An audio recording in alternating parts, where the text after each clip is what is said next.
조만간 탄생하게 될 초대형 IB는 국내 금융산업이 한 단계 발전하는 계기가 될 것이란 기대가 높습니다. 특히 모험 자본이 기업들에게 흘러들어 사회 전반의 자금 선순환이 기대되는데요.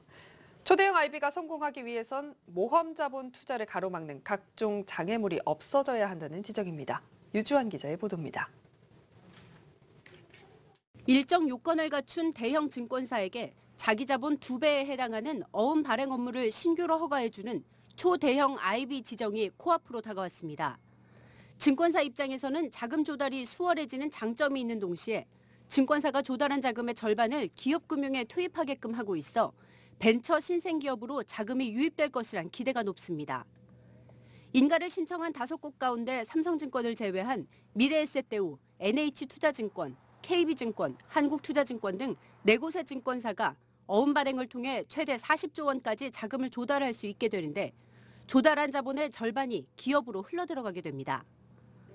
이와 관련해 국회에서 열린 모험 자본 공급과 일자리 창출을 위한 자본시장의 역할 세미나에서는 초대형 IB가 탄생하더라도 갖가지 규제로 인해 취지를 제대로 살리기 어려운 상황이 우려된다며 이를 완화해줄 필요가 있다는 지적이 나왔습니다.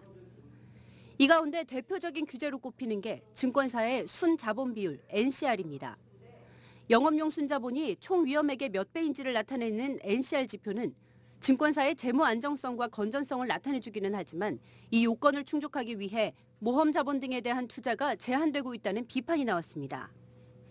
또 모험 자본에 투자한 후 해당 기업의 지분율이 5%를 넘을 경우 IPO 주관을 제한하는 규정도 근거가 빈약하다는 지적이 나왔습니다. 미국 등 모험 자본이 활성화된 시장에서는 보편적인 M&A 중개 업무를 제도권으로 편입해 활성화해야 한다는 필요성도 제기됐습니다. 또 자본 중개 역할에 특화된 중소기업 특화 증권사가 크라우드 펀딩, 신기술 투자조합 등 모험 자본 공급자 역할을 충실히 수행하기 위해서는 인센티브를 부여해줄 필요가 있다는 요구도 있었습니다. 결과적으로 기업의 사업 초기에서부터 투자자금 회수에 이르는 창업 생태계 속에서 모험 자본의 장기 투자가 가능한 토양이 마련돼야 한다는 설명입니다.